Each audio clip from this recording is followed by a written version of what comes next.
Ever left a family gathering early just to protect your peace? When my phone lit up with a message from Claire, I knew before I even opened it that it would not be anything kind, because that's how it usually went between us. She had perfected this art of cutting me down in just a few words, and sure enough, it read, "You shouldn't come. You always make things about you." At first, I just stared at it, not even angry right away, more stunned that she had the nerve to send something so blunt, because it wasn't like I had asked her for permission to be there in the first place. And the fact that she felt entitled to speak to me that way summed up the dynamic between us perfectly. My whole life, Claire had been the one in control of the narrative, the one who got the spotlight and the sympathy, while I was cast as the difficult younger sister who needed to be managed, silenced, or excluded, and it never mattered what I actually did,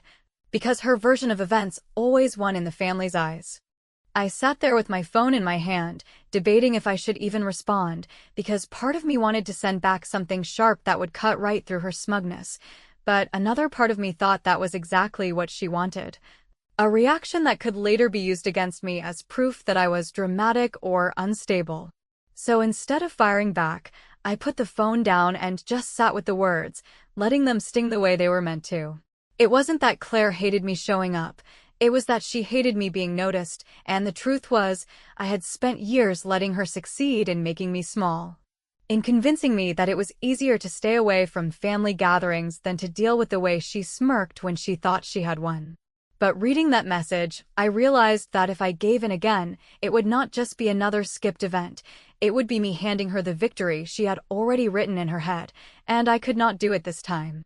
The timing of her message only added to the insult, because the gathering wasn't some casual barbecue or birthday party. It was a milestone in the family,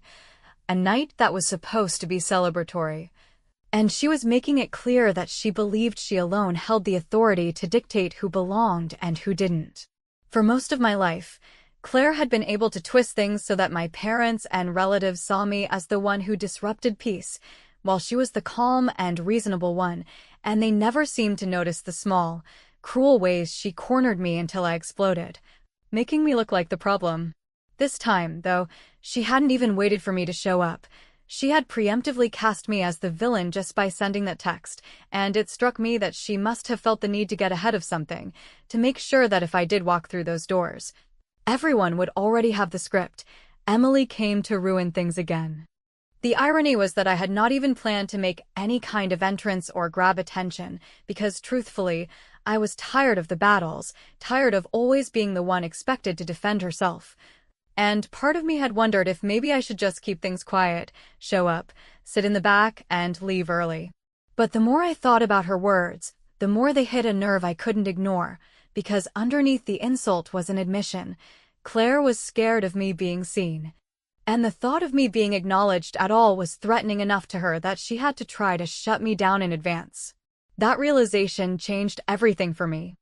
I walked to the mirror in my bedroom and looked at myself, not as Claire's sister, not as the family scapegoat, but as the woman I had become, the woman who had put in years of service, who had sacrificed friendships, comfort, and even health to wear the uniform I had earned. While Claire collected compliments at family dinners for her job promotions or the way her kids performed in school plays, I had been halfway across the world, working through nights when my life wasn't guaranteed, and though my family rarely acknowledged it,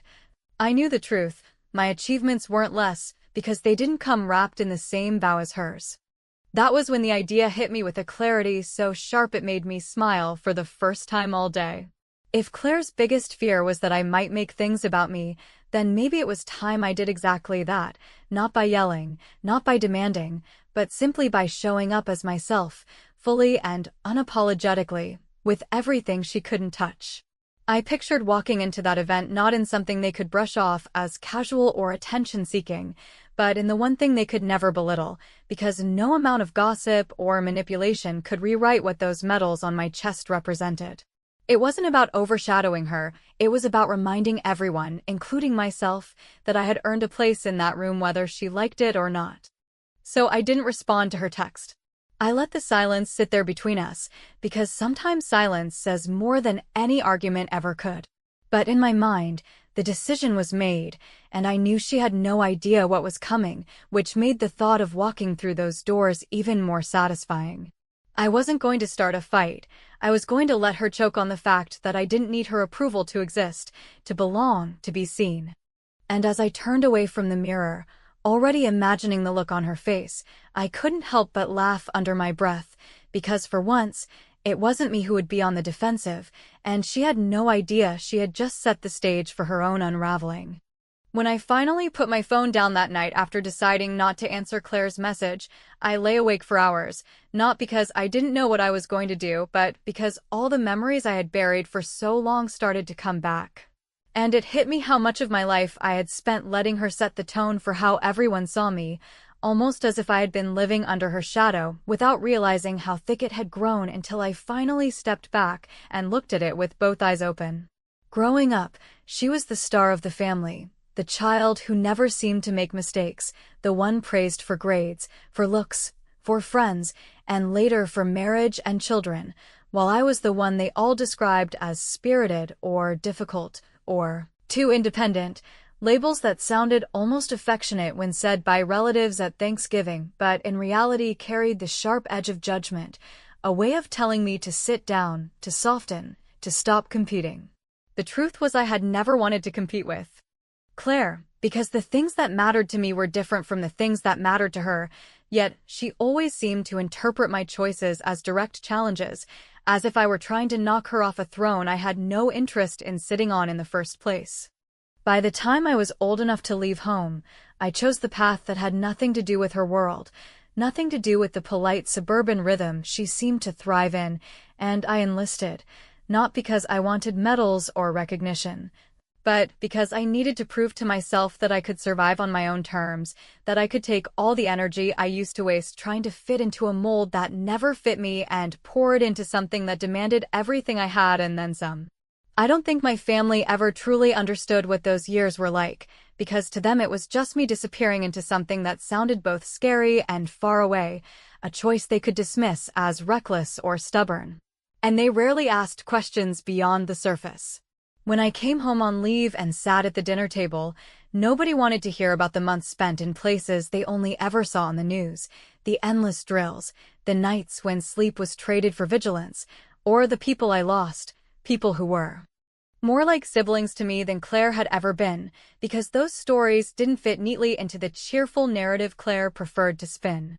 For Claire, every family gathering was her stage, and I had become almost a convenient background character she could contrast herself against, the unsettled sister who still hadn't figured life out, even when I was sitting there in uniform with achievements none of them could ever dream of. I still remember one Christmas when I had just come back from a deployment and I walked in, exhausted but proud, and she said, loud enough for everyone to hear, "Well, at least you're finally home for once, instead of running away again."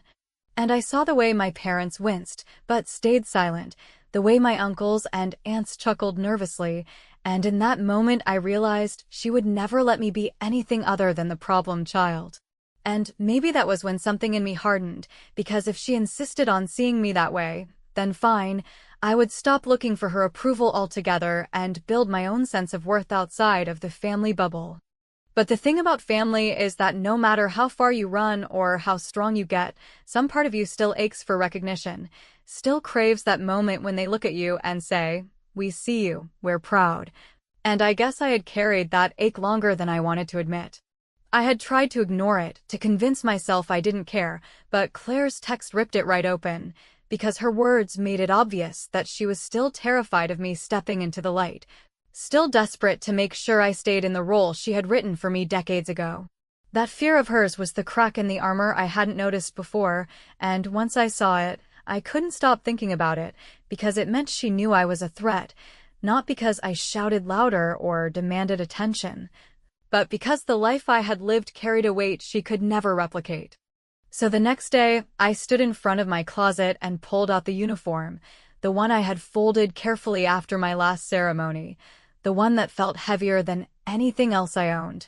Not just because of the medals stitched on, but because of what they represented, the nights of sweat, the scars, the decisions that still haunted me. Holding it in my hands, I thought about the years of biting my tongue, the times I had stayed home just to avoid another confrontation, the holidays spent overseas while Claire unwrapped gifts with her kids. And I realized that wearing it wasn't about showing off or stealing her spotlight, it was about refusing to let her erase me again.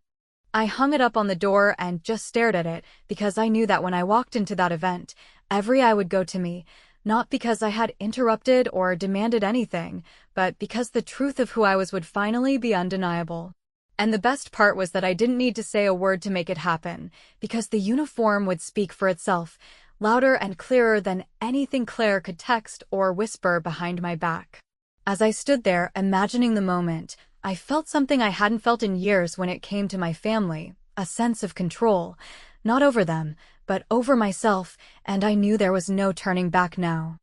The night of the event arrived faster than I expected, and despite all the rehearsing I had done in my head about how I would walk in and carry myself, there was still a knot in my stomach that refused to go away.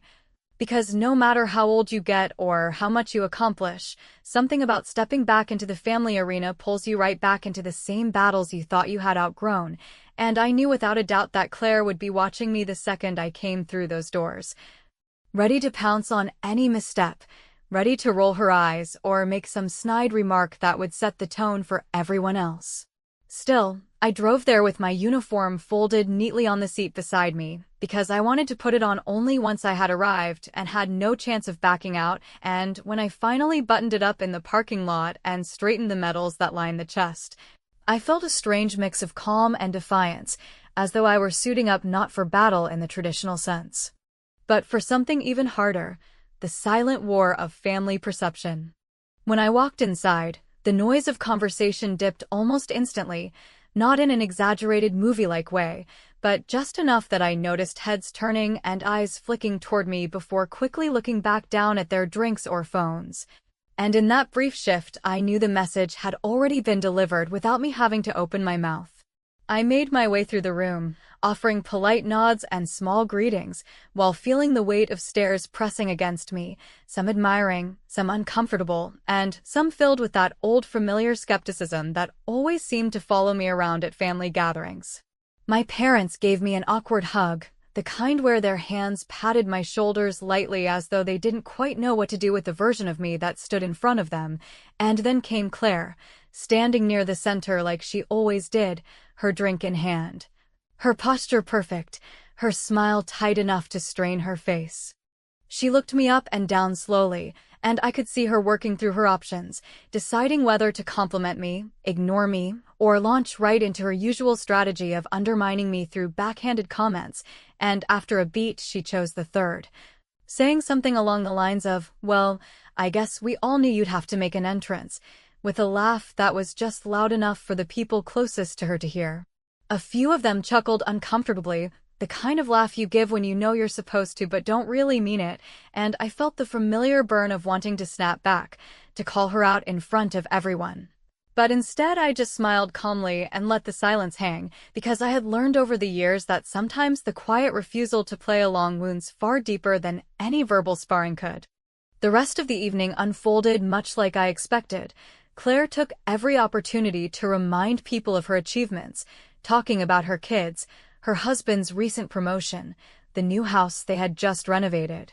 All the things that were meant to paint a picture of a life perfectly curated and admired, while I floated from conversation to conversation, listening more than speaking, watching as guests' eyes kept drifting back to me, some with curiosity,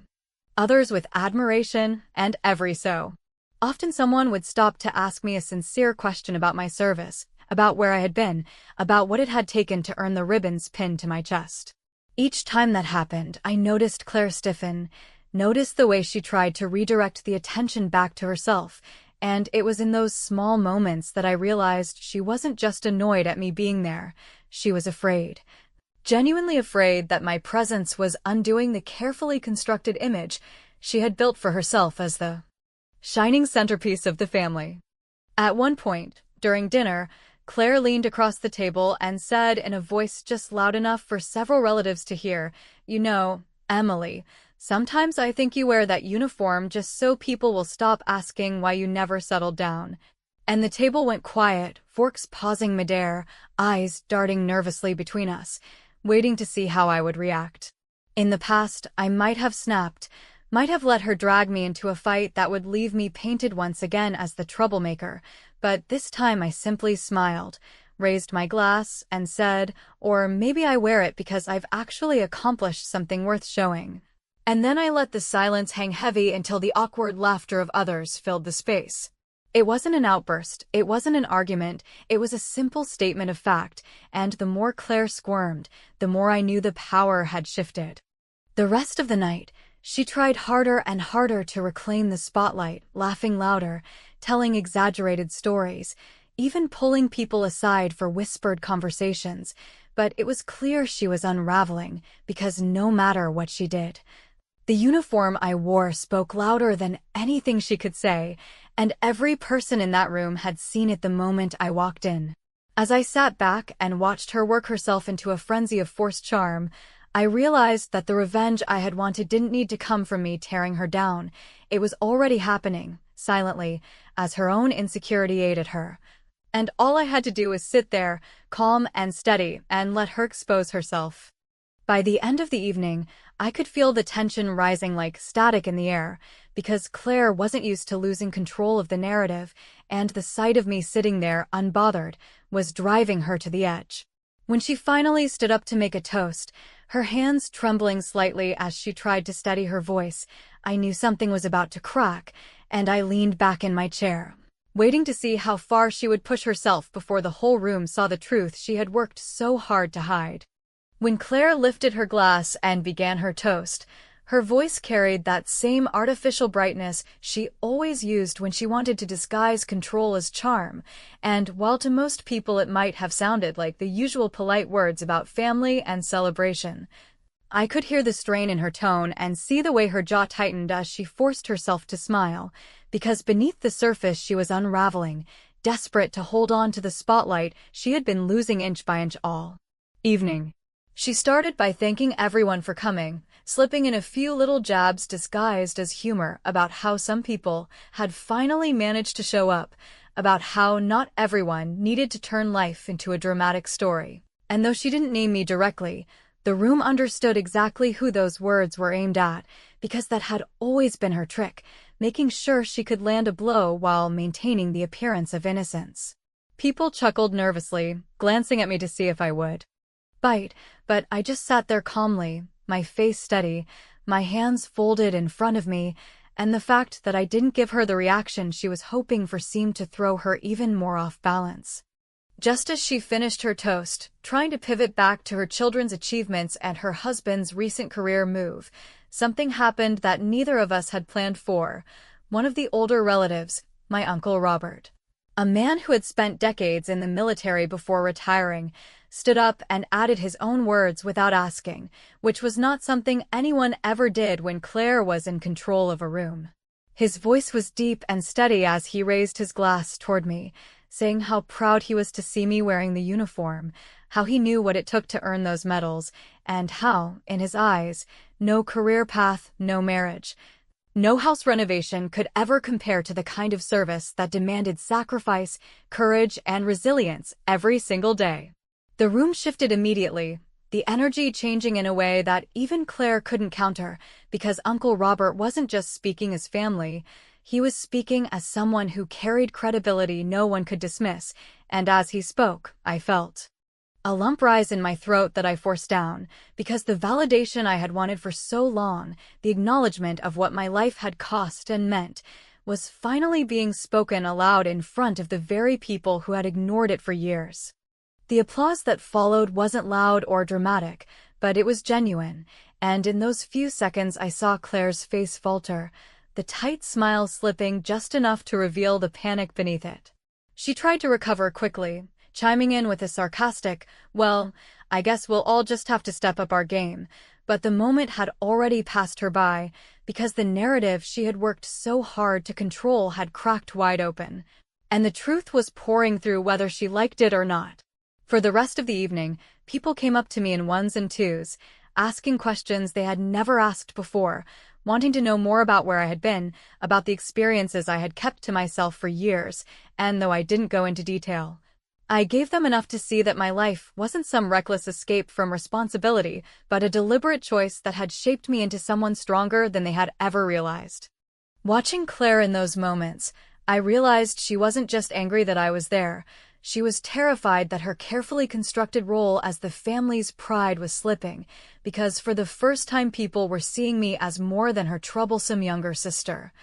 They were seeing me as someone who had lived a life that deserved respect on its own terms. And the irony was that I didn't have to do anything to make it happen. I didn't have to raise my voice. I didn't have to demand space. I simply had to show up and let the truth be visible. The more I smiled politely and let others speak, the more frantic Claire became, because silence can be louder than any argument, and my silence was making her insecurities echo through the entire room.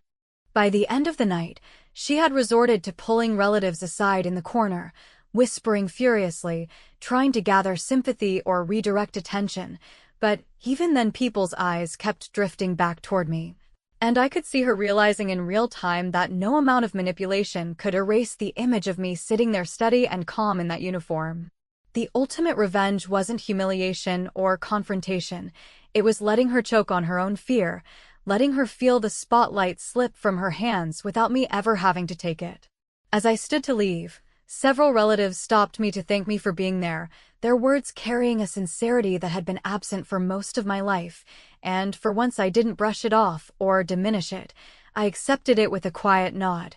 because I knew I had earned it, and more importantly, I knew Claire couldn't undo it no matter how hard she tried. Walking out of that room, I felt a strange calm, not the rush of victory I might have imagined when I first decided to show up, but something deeper, something steadier, because I realized the real power wasn't in proving Claire wrong in front of everyone. It was in finally proving to myself that I didn't need her permission to be seen, that I didn't need her validation to exist in full. And as I stepped outside, hearing the muffled sound of her laughter fading behind me, I understood that the story had shifted permanently, that no matter what happened next, she would never again be able to write me out of it. The morning after the event, I woke up with a kind of stillness I had not felt in years, the kind of quiet that comes when a battle you have been fighting in your head for decades finally shifts in your favor, and even though nothing had been explicitly declared, I knew without a doubt that the balance of power between Claire and me had changed forever. For so long I had carried around this invisible weight, the sense that no matter what I accomplished or how much I endured, my family would never see me as anything other than the second-place daughter, the one who didn't quite measure up. But after that night, when I closed my eyes, all I could picture was Claire's face faltering in those moments when the room stopped listening to her and turned toward me, and the realization that I hadn't needed to shout, argue, or fight to reclaim my place. It had been enough to simply walk in as the person I had become, was more satisfying than any dramatic confrontation could have ever been. Over the following days, little messages trickled in from relatives who had been there, short notes about how good it was to see me, how proud they were, how they wished they had said more in the moment. And while a younger version of me might have dismissed those gestures as too little too late, I allowed myself to accept them, not because I suddenly believed my family had changed overnight, but because I finally understood that their opinions no longer had the power to define me the way they once did. What struck me most was how quiet Claire remained, because usually after a family gathering she would flood the group chat with pictures and little stories meant to reinforce her image as the center of attention, but this time there was silence, as though she was regrouping, trying to figure out how to rewrite what had unfolded. And that silence was the sweetest revenge of all, because it meant she had been forced to confront something she could not spin, something she could not erase, no matter how much effort she put into reshaping the narrative. When I spoke with my parents a week later, my mother, who rarely acknowledged my military career beyond polite nods, surprised me by asking about one of the medals on my chest. A question so simple yet so unprecedented that it nearly stopped me in my tracks. I explained briefly, careful not to overwhelm her with details she might not want to hear, and for the first time in years, she didn't change the subject or redirect the conversation back to Claire's children. Instead, she listened, nodded slowly, and said, I didn't realize, and though those words were small, they carried the weight of decades of dismissal, and I felt something loosen in me that I hadn't even realized was clenched. My father, always quieter, simply patted my shoulder and muttered, "We're proud," and while it wasn't a grand declaration, it was more than I had expected, and I allowed myself to believe it. Even if part of me knew it had taken Uncle Robert's toast to push them into finally seeing me. As for Claire, the next time we crossed paths was at another family dinner months later, and though she tried to slip back into her old role, tossing out subtle digs and claiming space with her stories, there was a crack in her performance that hadn't been there before. A forced edge to her laughter that revealed how hard she was working to regain what she had lost. When she leaned across the table and said with that same old smirk, "So, do you plan to wear the uniform to every gathering now?" I simply smiled and replied, "Only when it matters," and the way her smirk faltered told me everything I needed to know. She hadn't forgotten, and she never would. That was the victory, not humiliating her, not tearing her down, but leaving her with the unshakable knowledge that she could no longer control the way I was seen. Looking back, I realized the revenge I had carried out wasn't the kind that explodes in fireworks or ends with applause. It was quieter, sharper, and far more enduring, because it didn't just shift the way others saw me, it shifted the way I saw myself. I no longer felt the need to prove my worth by chasing their approval or by defending myself against Claire's endless accusations, because I had finally understood that her fear of me making things about me was actually her fear of me being recognized for what I had truly done with my life. And that truth, once revealed, could never be taken back. As I left that last dinner and walked to my car, I thought about how different the story might have been if I had responded to her text with anger, or if I had stayed home and let her narrative win once again, and the thought made me shiver. Because it reminded me how often we hand power to people who don't deserve it simply by choosing silence when we should choose presence. I had chosen to show up, to be visible, and in doing so, I had taken back years of ground I didn't even realize I had surrendered. So when people ask me now if I regret it, if I think maybe it was petty or too much, I always say no, because the truth is that sometimes the most brilliant revenge is not about shouting louder, cutting deeper, or winning the argument. It is about walking into the room with your head high, refusing to shrink, and letting the truth of who you are do the work for you. And while Claire may never admit it, and while she may keep trying to rebuild the throne she feels slipping away, I know she will never forget the night I walked in wearing a uniform she couldn't diminish and a smile she couldn't touch, and for me, that is more than enough.